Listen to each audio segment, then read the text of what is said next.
ಒಂದು ದೊಡ್ಡ ಉದ್ಯೋಗ.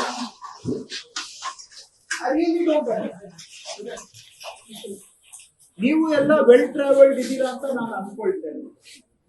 ಬೇರೆ ಕಡೆ ಎಲ್ಲ ನೋಡಿದೀರಾ, ಅಕ್ಕಪಕ್ಕ ರಾಜ್ಯಗಳಲ್ಲಿ ನೋಡಿದೀರಾ, ಬೇರೆ ಕಡೆ ಎಲ್ಲಾ ಕಡೆ ಇದೇ ತರ ಪಾಟೋಲ್ ಆಗುತ್ತಾ? ಹೋಗ್ಲಿ, ಅವ್ರದ್ದು ಎಸ್ಟಿಮೇಟ್ ನಮ್ದು ಎಸ್ಟಿಮೇಟ್ ಡಿಫ್ರೆನ್ಸ್ ಇದ್ರೆ ಯಾರಾದ್ರೂ ಹೇಳಿ. ಹಂಗಾದ್ರೆ ಏನ್ರಿ, ನೀವು ಒಂದು ಅವರೇ ಬೇರೆ ಎಸ್ಟಿಮೇಟ್ ಮಾಡ್ತಾರೆ, ನೀವು ಬೇರೆ ಎಸ್ಟಿಮೇಟ್ ಮಾಡ್ತೀರೇನ್ರಿ?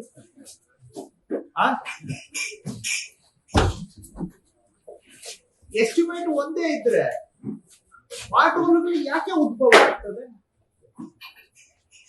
ಏನು ಮಳೆ ಬರೋದು ನಮ್ಗೆ ಗೊತ್ತಿಲ್ವಾ? ಅಥವಾ ಏನು ಆಗುತ್ತೆ, ರೋಡ್ ಎಷ್ಟು ದಿನ ವರ್ಷ ಇರ್ಬೇಕು ಅಂತ ಗೊತ್ತಿಲ್ವಾ? ಈ ಪಾಟೋಲ್ ಆಗೋ ತರ ರೋಡ್ ಮಾಡೋದು, ಆಮೇಲೆ ಪಾಟೋಲ್ ಫಿಲ್ಲಿಂಗ್ ಮಾಡೋದೇ ಒಂದು ದೊಡ್ಡ ಉದ್ಯೋಗ. ವರ್ಷ ಪೂರ್ತಿ ಪಾಟೋಲ್ ಫಿಲ್ಲಿಂಗ್, ಪಾಟೋಲ್ ಫಿಲ್ಲಿಂಗ್. ಮೈ ಸಿಂಪಲ್ ಕ್ವೆಶ್ಚನ್, ಯಾಕೆ ಪಾಟೋಲ್ ಬರುತ್ತೆ? ನಾನು ಇನ್ನೊಂದು ಪ್ರಶ್ನೆ ಅನೇಕ ಬಾರಿ ಕೇಳಿದ್ದೀನಿ, ಏನ್ ರೋಡ್ ಮಾಡೋದೇನು ಒಂದು ರಾಕೆಟ್ ಸೈನ್ಸ್ ಅಥವಾ ಹೇಳಿ ಅದನ್ನಾದ್ರು. ಇಲ್ಲ ಸರ್, ಅದು ಬಹಳ ಕಷ್ಟದ ಕೆಲಸ, ನಿಮ್ಗೆ ಗೊತ್ತಿಲ್ಲ, ಹೋಗಿ ರೋಡ್ ಮಾಡೋದು ರಾಕೆಟ್ ಸೈನ್ಸ್. Simple question.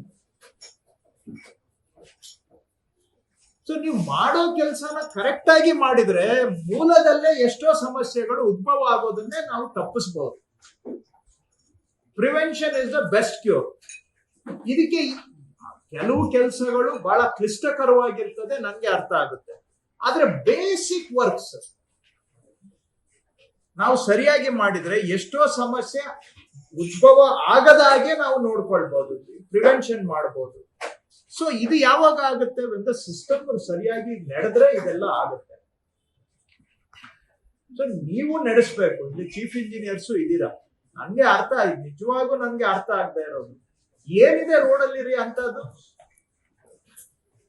ಈ ಕಡೆಯಿಂದ ರೋಡ್ ಮಾಡ್ಕೊಂಡು ಹೋದ್ರೆ ಆ ಕಡೆ ಪಾಟೋಲ್, ಆಮೇಲೆ ಪಾಟೋಲ್ ಫಿಲ್ಲಿಂಗ್, ವರ್ಷ ಪೂರ್ತಿ ಪಾಟೋಲ್ ಪಾಟೋಲ್ ಪಾಟೋಲ್. ಬೆಂಗಳೂರು ಅಂದ್ರೆ ಪಾಟೋಲ್ ಬಿಟ್ಟರೆ ಇನ್ನೇನು ಚರ್ಚೆ?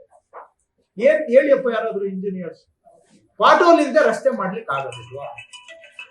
ಬರದ ಹಾಗೆ ಅಕ್ಕಪಕ್ಕ, ಈಗ ನಾನು ಯಾವ್ದು ರಾಜ್ಯ ಹೆಸರು ಹೇಳಲಿಕ್ಕೆ ಹೋಗೋದಿಲ್ಲ,